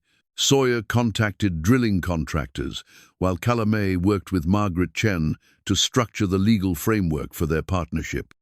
The lawyer was initially skeptical about the aggressive timeline, but she became an enthusiastic supporter once she understood the strategic implications. "It's brilliant, actually," Margaret said during their emergency meeting that evening. "If you can establish yourself as an active oil producer before York's legal challenges are heard, the courts will be very reluctant to shut down a legitimate business operation. Judges don't like to make decisions that put people out of work or stop economic development. And if the drilling doesn't work, then you'll be in the same position you're in now, but with less money and more legal bills. But if it does work, you'll have transformed yourself from a defendant trying to protect inherited rights into a plaintiff seeking damages for interference with an active business." The next few days blurred together in a whirlwind of contracts, equipment deliveries, and technical preparations. Sawyer's network of contacts in the oil industry proved invaluable within 48 hours. They had a drilling rig, an experienced crew, and enough financing to complete the project. The key breakthrough came from an unexpected source. Jake Morrison, the drilling contractor Sawyer recommended, turned out to be the grandson of the courthouse clerk who'd helped Thomas Trenton research geological formations years earlier. "My granddad always said there was oil under that swamp," Jake told them as his crew positioned the drilling rig beside Calla Mae's father's fence post. "He used to joke that old Thomas was sitting on a fortune and didn't know it. Turns out he was half right. Thomas knew. He just couldn't afford to do anything about it. The derrick construction began at sunrise on a Tuesday morning, exactly 10 days after York's ultimatum. Calla Mae stood beside the weathered fence post. Her father had carved and watched the steel framework rising into the Texas sky like a monument to family determination. The technical drawings spread across her makeshift table showed every detail of the operation, the depth they needed to reach, the casing requirements, the pumping equipment that would bring crude oil to the surface. But more than technical specifications, those drawings represented her complete transformation from poor rancher's daughter to independent oil producer. As the derrick took shape, cars began arriving along the county road. Word had spread through Dustwell Flats that Calla Mae Trenton was drilling for oil on the land everyone had mocked as worthless. Some came out of curiosity, others to offer support, and a few to deliver warnings about the powerful enemies she was making. But most came because they understood what this represented: proof that ordinary people could still win against wealth and influence if they had enough courage and determination. The derrick rising above the swampland was more than just an oil well. It was a symbol of everything small-town Texas stood for. By Thursday afternoon, the drilling had begun in earnest. The rhythmic pounding of the diesel engine echoed across the marsh as Jake Morrison's crew worked in 12-hour shifts to reach the oil-bearing formation Sawyer's geological surveys had identified. Every foot of progress brought them closer to either vindication or disaster. Calla Mae found herself alternating between euphoria and terror as she watched the operation unfold.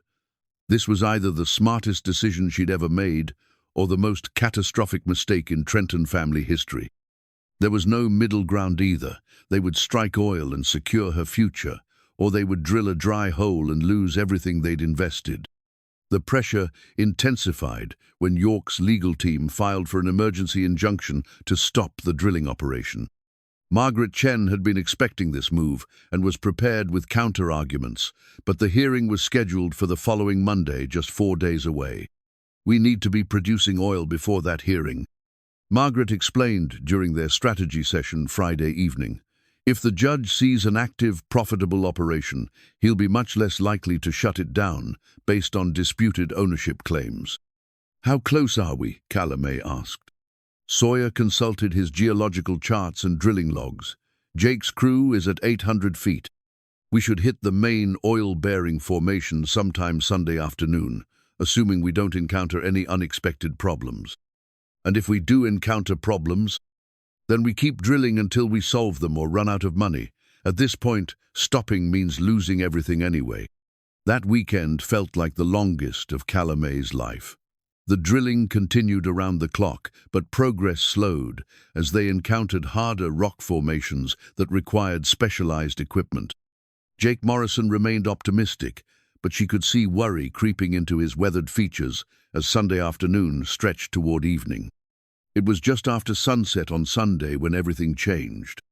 Calla Mae was reviewing legal documents by lamplight when she heard a sound that made her heart skip. The diesel engine had suddenly changed pitch, revving higher as if the drill bit had broken through into empty space.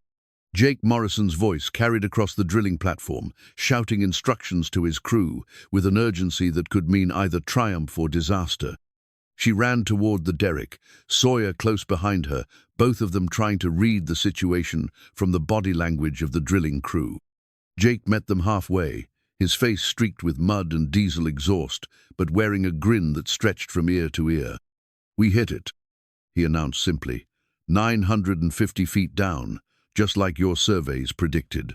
The formation is under pressure, which means we're looking at a very productive well." "How productive?" Sawyer asked. "Too early to tell for certain, but based on the initial flow rates, I'd estimate at least 50 barrels a day. Maybe considerably more once we get the pumping equipment properly calibrated." 50 barrels a day. At current oil prices, that represented over $1,000 in daily revenue. More than enough to pay off her father's debts, finance the drilling operation, and provide the financial security that had eluded 3 generations of Trentons. But the real victory was deeper than money. Standing beside the derrick as crude oil flowed into storage tanks, Calla Mae understood that she had achieved something her father and grandfather had only dreamed about: complete independence from the people who had tried to control their family's destiny. The derrick construction plans spread across her table told the story of that transformation.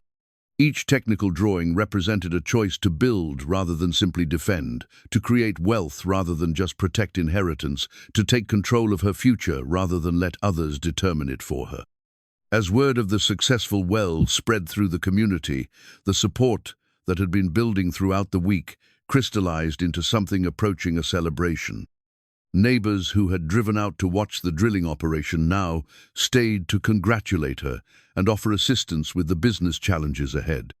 Even some of York's previous supporters began to reconsider their positions.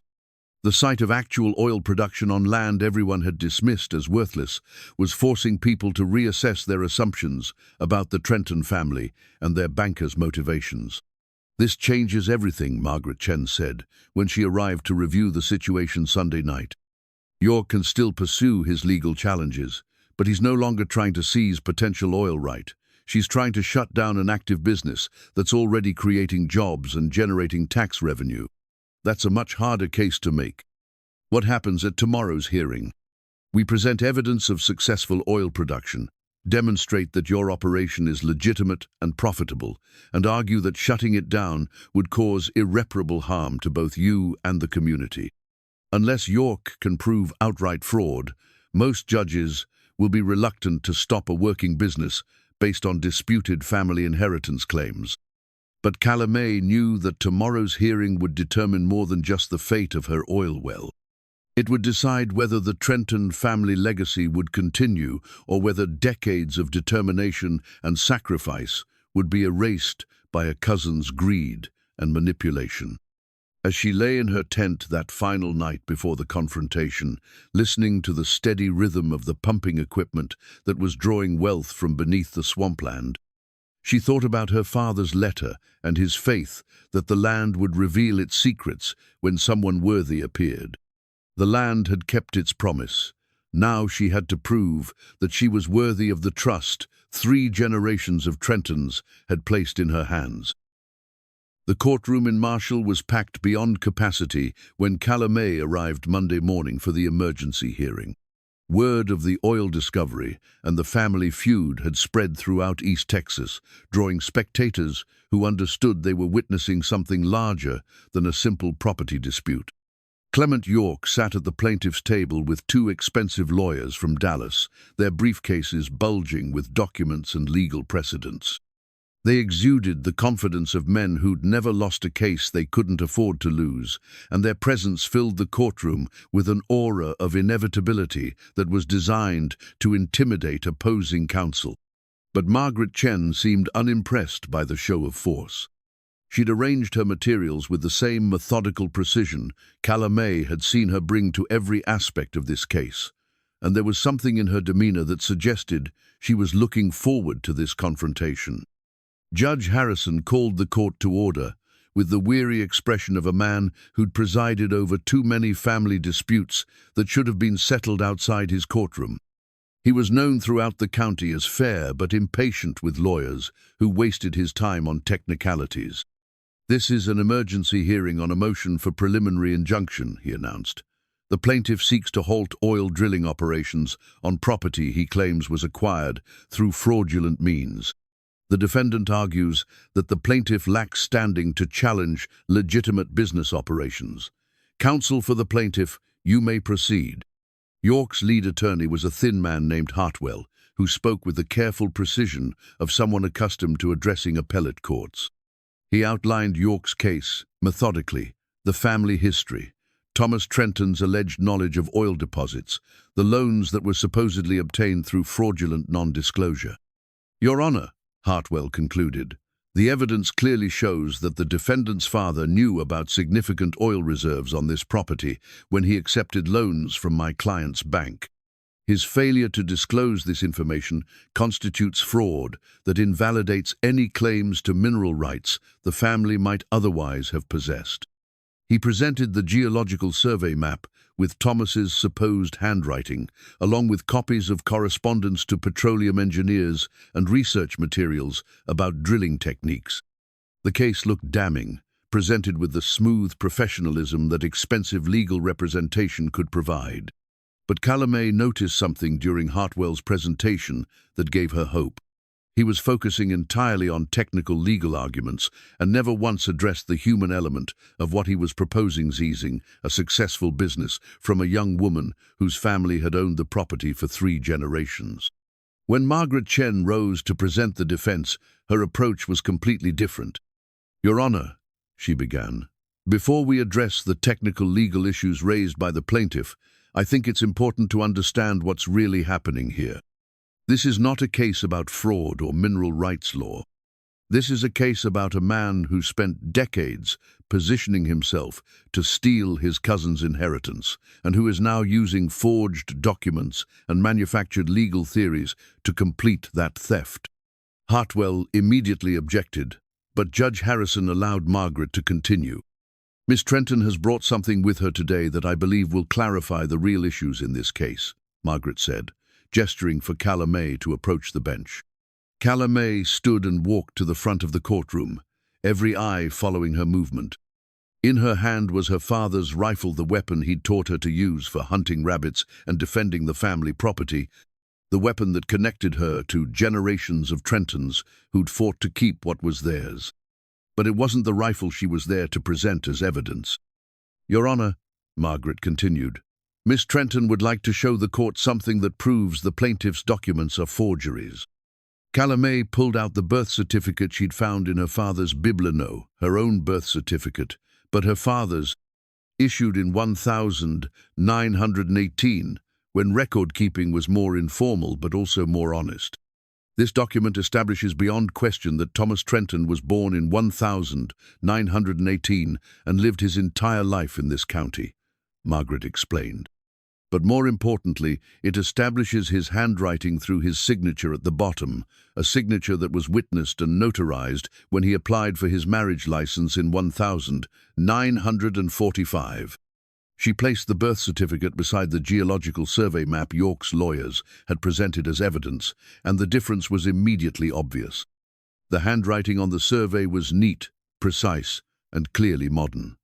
The handwriting on the birth certificate was irregular, old-fashioned, and completely different in character. The geological survey presented by the plaintiff is a crude forgery, Margaret stated. The handwriting doesn't match, the paper shows signs of artificial aging, and most importantly, the geological terminology used in the notes wasn't common knowledge in 1918, when Thomas Trenton would have been learning to write.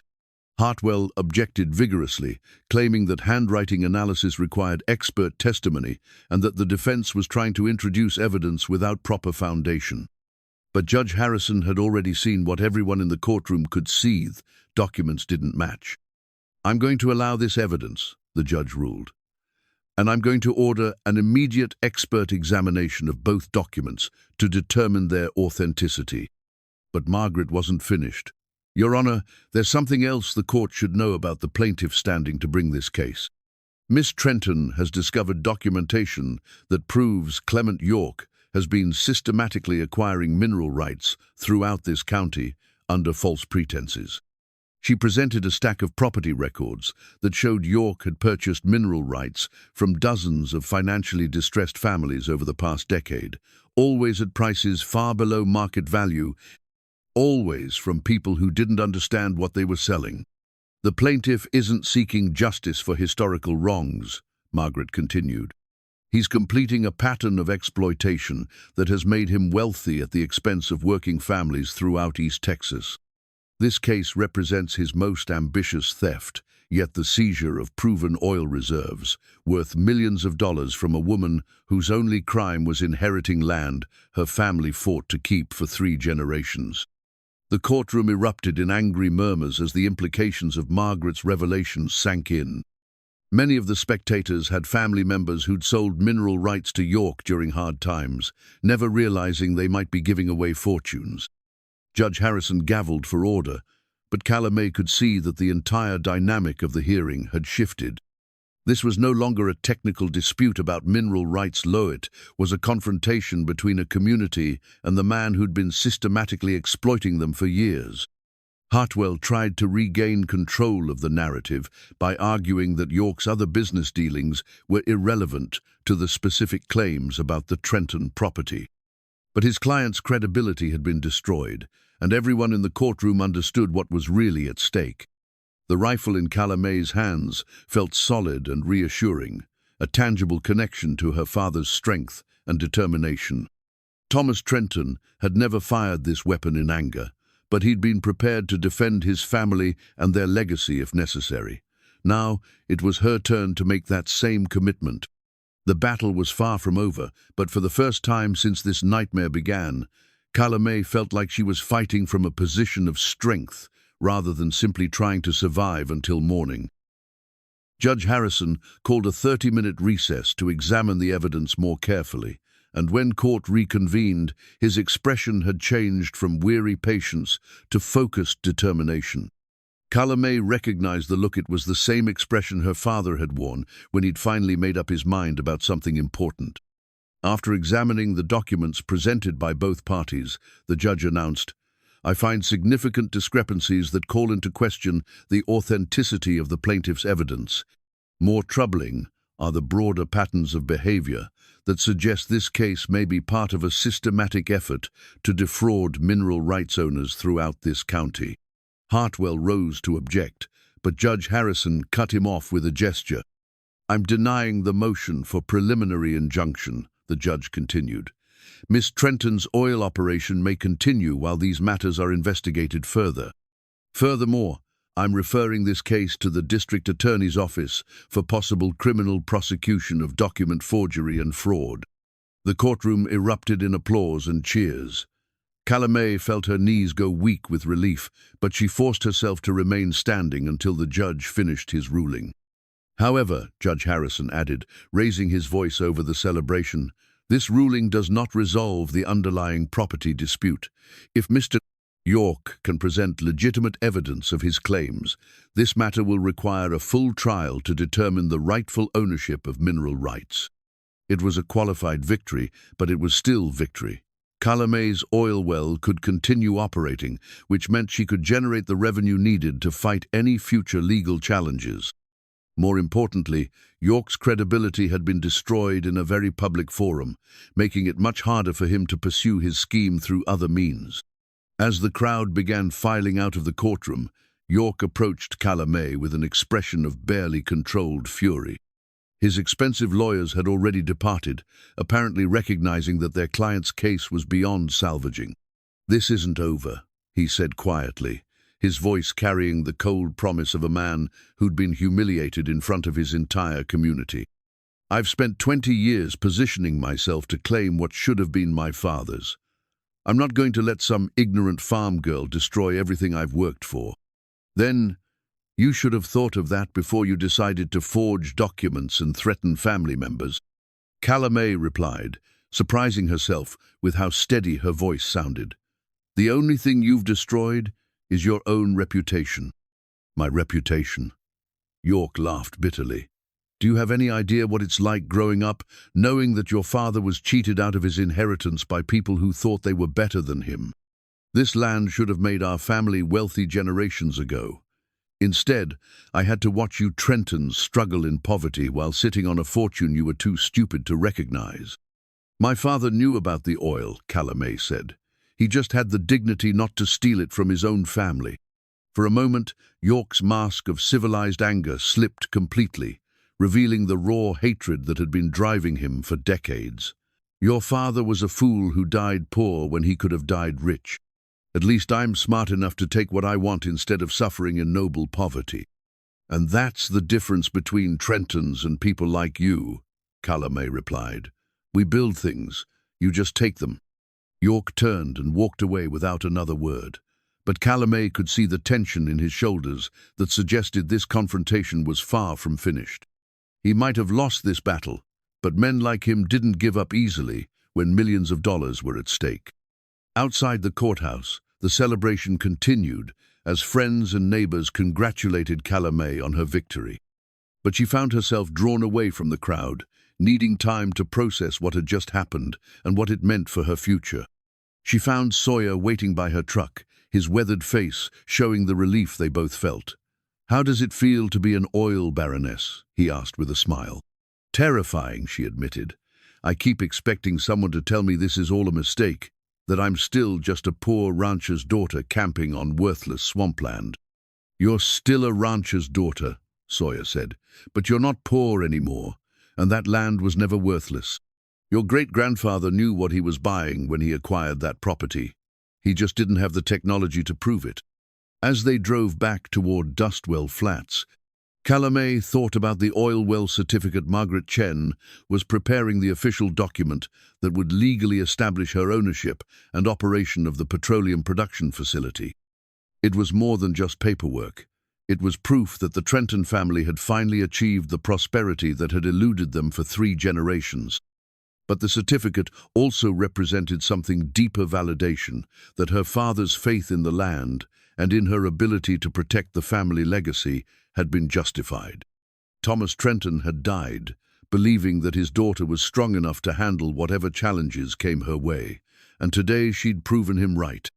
When they reached the oil well site, Jake Morrison and his crew were already back at work, making adjustments to the pumping equipment and preparing to increase production. The derrick rose against the afternoon sky like a monument to determination and courage, its steel framework gleaming in the Texas sun. "Miss Trenton," Jake called out as she approached, "we've got the flow rate stabilized at about 60 barrels a day, and I think we can get it up to 75 once we optimize the pumping schedule. At current prices, that's looking at close to $2,000 a day in gross revenue." $2,000 a day. More money than her father had made in most years, flowing steadily from the land everyone had dismissed as a worthless swamp. The numbers were still difficult to comprehend, but their implications were becoming clearer by the hour. She would be able to pay off her father's debts within a month. She could afford legal representation for any future challenges from York. She could modernize the family house, buy new equipment, maybe even acquire additional property for expansion. But most importantly, she would never again have to worry about losing the land that 3 generations of Trentons had fought to keep. As evening approached, Calla Mae found herself drawn back to her father's fence post, the hand-carved oak marker that had inadvertently led to the oil discovery. The 3 interlocking circles at the top caught the fading sunlight, and she could almost hear her father's voice telling her to listen to what the land was trying to say. The land had finally spoken, and its message was clear: patience and determination would always triumph over greed and manipulation. The Trenton family legacy was not just secured but transformed, ready to support future generations in ways Thomas and his ancestors could never have imagined. The oil well certificate she would receive tomorrow would make it official, but Calla Mae already knew the truth. She was no longer just defending inherited property. She was building something new, something that would honor the past while creating opportunities for the future. Standing beside the derrick as the sun set over East Texas, she understood that her transformation was complete. The poor rancher's daughter, who'd inherited worthless swampland, was gone, replaced by a woman who'd proven that the American dream was still possible for those with enough courage to fight for it. 6 months later, Calla Mae stood on the porch of her newly renovated house, watching the sunrise paint the eastern sky in shades of gold and crimson. The view hadn't changed.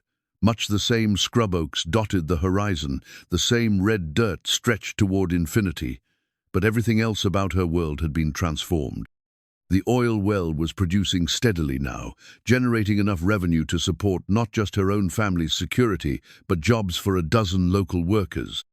Jake Morrison had stayed on as field supervisor, and his crew had become like extended family, sharing coffee and conversation every morning before beginning their daily maintenance routines.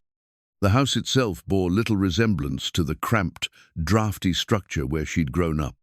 Modern plumbing, electrical wiring, and insulation had made it comfortable without destroying its essential character. Her father's hand-carved furniture still occupied places of honor, and his rifle still hung above the fireplace, but they were now surrounded by the comforts that 3 generations of Trentons had only dreamed about. More satisfying than the material improvements was the change in how people treated her. The mockery and pity that had followed the Trenton name for decades had been replaced by respect and genuine affection. Calla Mae had used some of her newfound wealth to help other families in the community, buying medical equipment for the local clinic, funding scholarships for high school graduates, supporting small businesses that were struggling to survive. But she'd also learned important lessons about the responsibilities that came with sudden wealth. Not everyone who approached her with investment opportunities or requests for assistance had honest motives, and she'd had to develop the same careful judgment that successful business people used to evaluate proposals and relationships. The legal resolution of York's claims had taken 4 months to complete, but the outcome had exceeded Margaret Chen's most optimistic predictions. The district attorney's investigation had uncovered evidence of systematic fraud spanning more than a decade, leading to criminal charges that would keep York occupied with his own legal problems for years to come. More importantly, the investigation had revealed that many of the mineral rights he'd acquired through questionable means could be returned to their original owners. Families throughout East Texas were discovering that property they'd sold for a few $100s was actually worth thousands, sometimes millions. York himself had disappeared shortly after the criminal charges were filed, apparently having decided that bankruptcy and exile were preferable to a lengthy prison sentence. The bank had been taken over by federal regulators, and new management was working to unwind the complex web of fraudulent transactions he'd created. "Beautiful morning," Sawyer said, emerging from the house with 2 cups of coffee and settling into the chair beside hers. He'd moved into the renovated house 3 months ago, after their business partnership had evolved into something deeper and more personal. "The best kind," Calla Mae agreed, accepting the coffee gratefully. "Any word from the Houston office about the expansion project?" "They approved the geological survey for the north section. If the results are as promising as we expect, we could have 3 more wells in production by the end of the year." The expansion represented more than just increased revenue. It was proof that her transformation from defensive property owner to active entrepreneur was complete.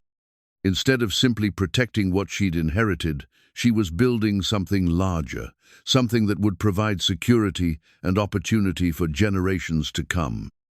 "I've been thinking about something," Sawyer said, his tone suggesting this was a conversation he'd been planning for some time. "What's that?" He reached into his shirt pocket and pulled out a small velvet box, holding it carefully as if it contained something infinitely precious.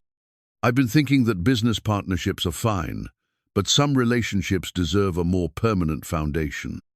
Calla Mae felt her heart skip as she recognized what he was offering.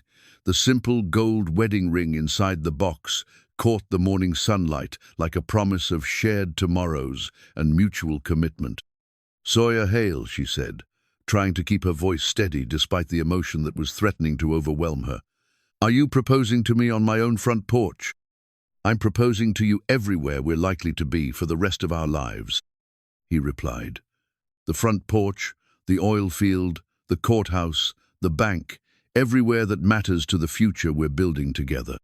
She thought about her father's letter and his faith that the land would reveal its secrets to someone worthy of them. She thought about 3 generations of Trentons who'd fought to keep this property in the family, never imagining that it would eventually support not just survival, but genuine prosperity. Most of all, she thought about the journey that had brought her from poor rancher's daughter to successful oil producer, and about the man who'd stood beside her through every challenge and triumph along the way. "Yes," she said simply, extending her hand so he could slip the ring onto her finger. "Yes, to all of it. The partnership, the marriage, the future we're going to build on this land our families fought to keep." As Sawyer kissed her on the porch where her father had spent his final years dreaming of better times, Calla Mae understood that her transformation was finally complete. She was no longer defending inherited property or fighting to preserve family legacy. She was creating new traditions, new possibilities, new reasons for future generations to be proud of the Trenton name. The oil derrick, visible in the distance, stood as a monument to determination and courage, but the real victory was quieter and more personal. It was the victory of love over greed, community over exploitation, and hope over fear. The land had kept its promise to reveal its treasures to someone worthy of them. Now it was time to prove worthy of the trust that future generations would place in her hands. Standing on her porch in the growing warmth of a Texas morning, surrounded by the prosperity her family had worked toward for 3 generations, Calla Mae Trenton understood that some dreams are worth waiting for, and that the best ones are always worth fighting to protect. The poor rancher's daughter, who'd inherited worthless Swampland, was gone forever, replaced by a woman who'd learned that true wealth came not from what you could take from the land, but from what you could build upon it with courage, integrity, and love. And in the distance, barely visible through the morning haze, the fence post her father had carved still stood at the northeast corner of the property, its 3 interlocking circles catching the sunrise like a blessing on everything the Trenton family had finally achieved.